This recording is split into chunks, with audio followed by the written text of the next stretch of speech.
Hi friends, சின்ன மருமகள் அடுத்து என்ன நடக்க போகுதுன்றத இன்னொரு வீடியோவில் ஒரு குட்டி பிரமோவை பார்க்கலாம் வாங்க. ஈஸ்வரி பார்த்தீங்கன்னா சேது சேது அப்படின்றாங்க. என்ன சொல்லுங்க அப்படின்னு கேட்கவும், இங்கே பாரிய சேது அப்படின்றாங்க. அதாவது குழந்தைக்கு வந்து இனிஷியல் வந்து தமிழ் செல்வியோட இனிஷியலை கொடுத்துருக்கான்றாங்க. உன்னோட இனிஷியல் இல்லை டேட்டை பற்றி எல்லாமே இப்படி தான் இருக்குன்ற மாதிரி சொல்கிறாங்க. என்ன சொல்லிட்டு இருக்கீங்கன்னு வாங்க. ஆமாம் பாரு, அதுக்கான சர்டிஃபிகேட்டும் இதில் இருக்குன்னு வாங்க. சேது அதை பார்த்துட்டு ஷாக் ஆகுறாங்க. உடனே வந்து கால் பண்ணுறாங்க தமிழ் செல்விக்கு.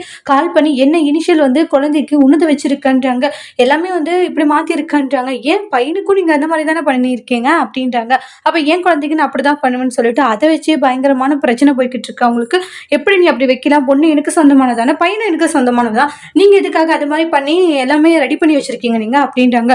என் பொண்ணுக்கு என்னோட இனிஷியல் தான் வைப்பான்றாங்க.